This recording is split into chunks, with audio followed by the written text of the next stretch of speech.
Cérémonie d'ouverture de la deuxième session ordinaire du Collège des chefs d'État de la Confédération des États du Sahel est l'unique et principal titre de ce journal.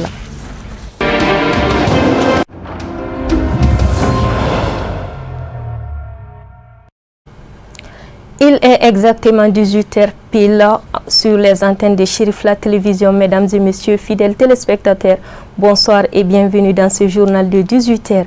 Comme annoncé dans le titre, la cérémonie d'ouverture officielle de la deuxième session ordinaire du Collège des chefs d'État de la Confédération des États du Sahel a eu lieu ce mardi 23 décembre 2025 au Centre international de conférence de Bamako, CICB. On en sait plus avec nos reporters Amadou Kamara et Foussine Keita. Le coup d'envoi de cette cérémonie d'empreinte de souveraineté sécuritaire, économique et territoriale de la Confédération AES a été marqué par l'intervention historique du capitaine Ibrahim Traoré, président du Burkina Faso, qui a saisi l'opportunité pour rappeler les fondamentaux de la Confédération. Nous ne pouvons pas comprendre que des Noirs en Afrique de l'Ouest ici prient Dieu que les terroristes tuent des populations noires. Nous ne pouvons pas comprendre que des chefs d'État lâches se cachent derrière des médias, soi-disant médias, pour décourager, insulter, activer la haine entre les populations. Ces individus qui sont sur leur plateau, qui tous les jours du matin au soir crachent leur venin toxique pour attiser la haine entre les communautés, ils sont généralement très vilains. Avec leur gueule de musaraigne, ils ne savent que faire cela. Regardez-les bien. Ils sont là avec des yeux de drosophiles sauvages. Tous les jours, c'est cracher du venin. Ils cherchent à diviser les communautés. Sur les réseaux sociaux, ils sont là et ils sont nombreux. Pourquoi est-ce que nous, Noirs, cherchons à cultiver la haine entre nous? Et par hypocrisie, on se dit frères. Il faut que nous puissions nous dire la vérité de manière très crue, quitte à ce que ça vexe, on va s'excuser, mais il faut que nous nous réveillons. Pourquoi est-ce que le noir est comme ça? Pourquoi est-ce que nous ne pouvons pas voir le danger venir, nous unir et nous prémunir? Pourquoi est-ce qu'il faut que par nos comportements, nous allions affronter ces dangers qui risquent de nous décimer? Cette deuxième étape importante est cruciale pour la continuité des actions réalisées courant l'exercice écoulé. Cette session, qui intervient dans un contexte mondial en pleine effervescence, marqué par des défis complexes et multiformes, est l'occasion, d'une part, de rappeler les enjeux de l'heure et les défis auxquels nous faisons face pour ainsi mieux comprendre le sens de notre combat commun et raffermir la détermination des peuples de la Confédération AES à se battre victorieusement pour leur dignité et leur développement. D'autre part, de mesurer le chemin parcouru depuis un peu plus d'un an par notre Confédération, en dépit de toutes les adversités internes et externes auxquelles nous faisons face. Elle est enfin l'occasion d'envisager collectivement les perspectives qui sont les nôtres. La deuxième session du Collège des chefs d'État de la Confédération AES est l'occasion d'évacuer les projets réalisés par la Confédération AES sous la présidence malienne. Elle évacuera aussi la mise en œuvre de la feuille de route de l'an 1 de la Confédération AES, de finaliser l'opérationnalisation institutionnelle de la Confédération AES et d'examiner les questions confédérales, régionales et internationales. Permettez-moi de rappeler le contexte qui a présidé à la création de notre confédération en 2023. Le pays frère du Niger faisait face à une menace existentielle provenant, hélas, de certaines initiatives portées par des pays africains. Conscient du danger qu'une telle démarche faisait peser sur l'ensemble du Sahel et convaincu que seule l'Union permettrait de surmonter nos épreuves, nous avons décidé de constituer un front commun afin d'éviter que ne se reproduise dans notre espace le scénario tragique survenu en Libye en 2011. Ce fut là l'une des premières expressions majeures de solidarité au sein d'une AES alors naissante. Par la suite, le 6 juillet 2024 à Niamey, l'AES dans sa forme actuelle a été instituée. Elle est née d'une prise de conscience partagée, celle de la nécessité d'une réponse commune face aux menaces sécuritaires, politiques et économiques qui affectent la stabilité de notre espace confédéral, notamment les groupes armés terroristes, le banditisme transfrontalier, ainsi que les diverses formes d'ingérence extérieure. A signalé que cette deuxième session ordinaire du Collège des chefs d'État de la Confédération des États du Sahel, AES, se tient à un moment décisif de la Confédération qui connaît beaucoup de difficultés dans plusieurs secteurs, notamment les défis sécuritaires, économiques et diplomatiques. Les chefs d'État ont inauguré officiellement plusieurs infrastructures importantes telles que la Banque confédérale et la télévision AES.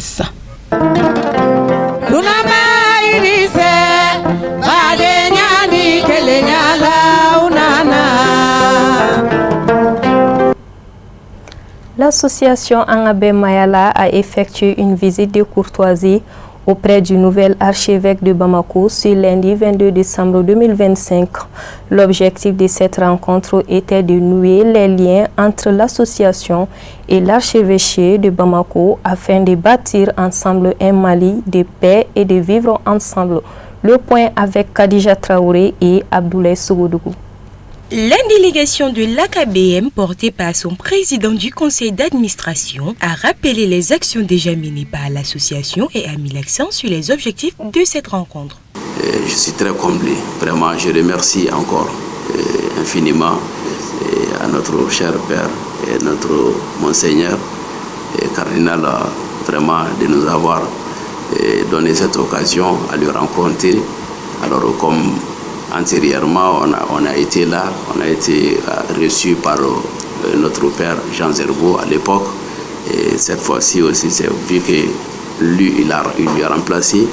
Donc, on était obligé de venir aussi lui souhaiter alors le bon vent pour la mission qu'on lui a confiée.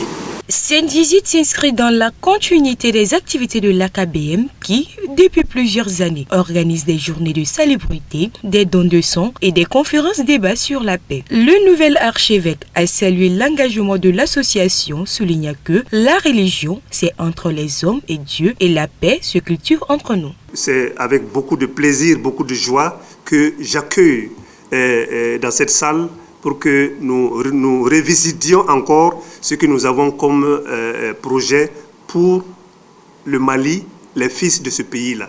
Donc Angabé Mayala, c'est vraiment un projet, c'est vraiment une vision qu'il ne faut pas laisser tomber. Je voulais vous demander, ça va venir par une note, que toutefois qu'il y a quelque chose que vous voudriez faire, faites-nous signe, de sorte que nous puissions nous aussi nous insérer dans les activités que vous menez. Nous savons que vous faites beaucoup de choses.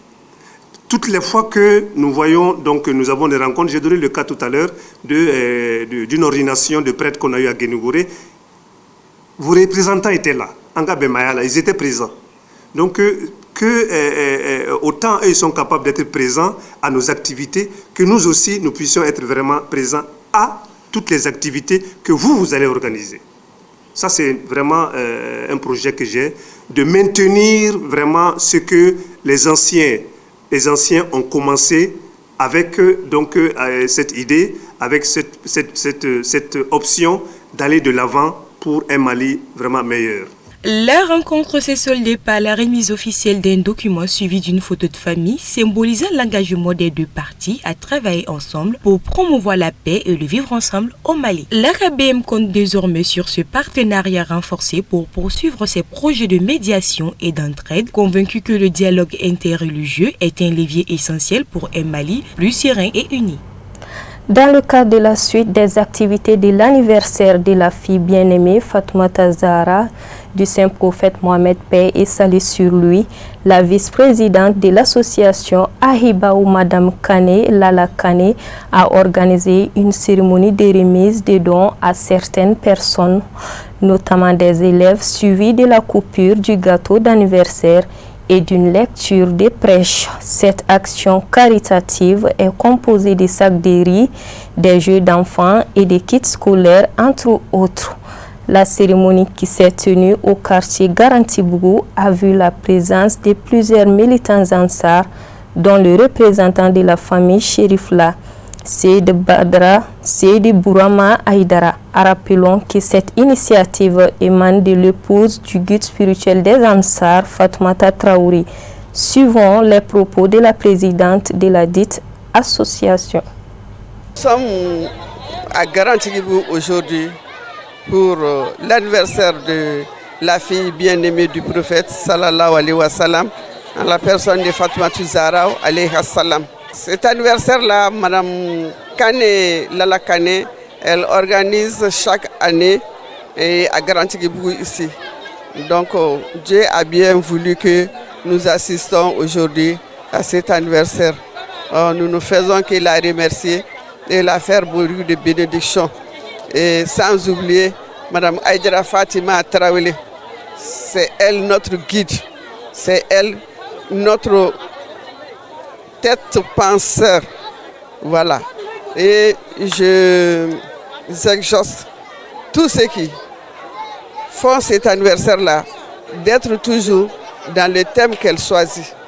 Cette année, c'est l'éducation de Fatoumata Zahra, des enfants à la lumière de Fatoumata Zahra face aux défis des réseaux sociaux. Ça, c'est un grand thème. Si nous arrivons à développer ces thèmes-là, et c'est sûr que nous pouvons éviter le désastre que les réseaux sociaux sont en train de faire sur nos enfants aujourd'hui. Et je remercie tout le monde et beaucoup de bénédictions. Longue vie à tout le monde et à l'année prochaine. À présent, faisons un tour hors de nos frontières.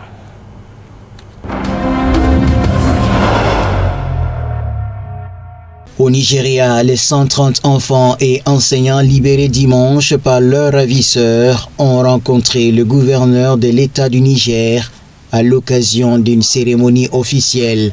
Ces personnes avaient été kidnappées dans leur école catholique en novembre dernier. Les autorités avaient précédemment déclaré que 303 écoliers et 12 enseignants avaient été enlevés et que 50 d'entre eux s'étaient échappés dans les heures qui ont suivi. Mais lundi, le gouverneur de l'État du Niger, Mohamed Bago, a indiqué que 203 personnes avaient été enlevées et qu'elles avaient toutes été libérées. Aucun groupe n'a revendiqué cette attaque, mais les habitants ont accusé les gangs armés qui ciblent les écoles et les voyageurs pour les kidnapper et demander une rançon dans le nord du Nigeria, ravagé par les conflits.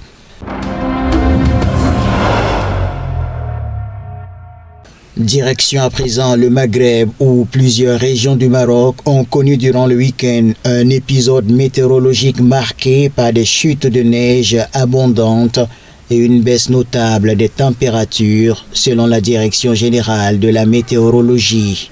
La situation s'est intensifiée dimanche et lundi avec des accumulations atteignant 20 à 40 cm de neige à partir de 1500 mètres dans certaines provinces du pays.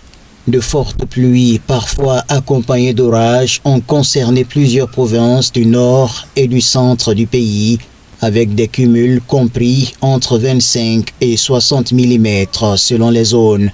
La Fondation Mohamed VI pour la solidarité a activé l'initiative face au grand froid. Plus de 1500 familles de la région de l'Oriental ont bénéficié de la distribution de denrées alimentaires. Les autorités ont appelé à la vigilance, en particulier dans les zones montagneuses et les axes routiers exposés aux conditions climatiques difficiles. Le 14 décembre, une fusillade lors d'une célébration de Hanouka sur la plage de Bondi à Sydney a coûté la vie à 15 personnes. Selon la police australienne, l'attaque avait été planifiée pendant plusieurs mois par un père et son fils qui ont également lancé des explosifs sur la foule sans qu'ils n'explosent. L'attaque survenue dans l'après-midi du 14 décembre a plongé la célèbre plage de Bondi dans l'horreur.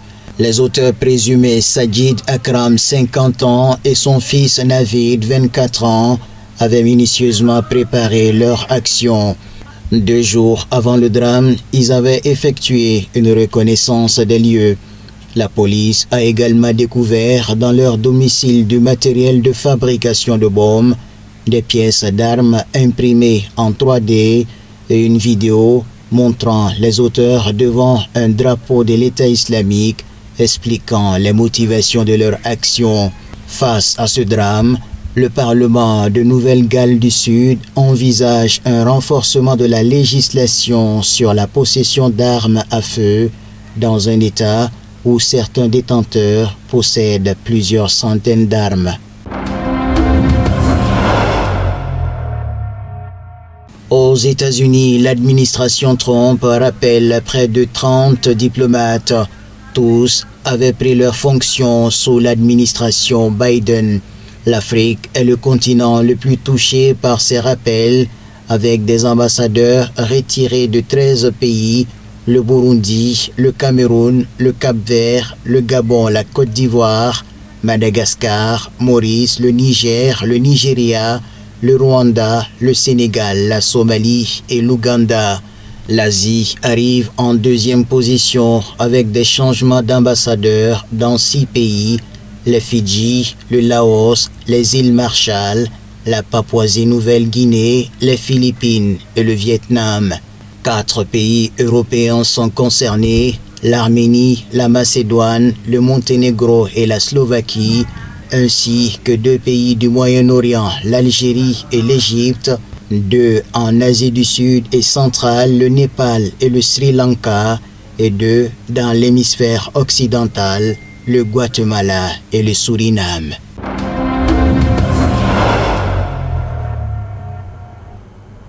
Si tu veux connaître quelqu'un, n'écoute pas ce qu'il dit, mais regarde ce qu'il fait. C'est la fin de ce journal. Merci à vous de l'avoir suivi. Passez une excellente soirée en compagnie de nos programmes.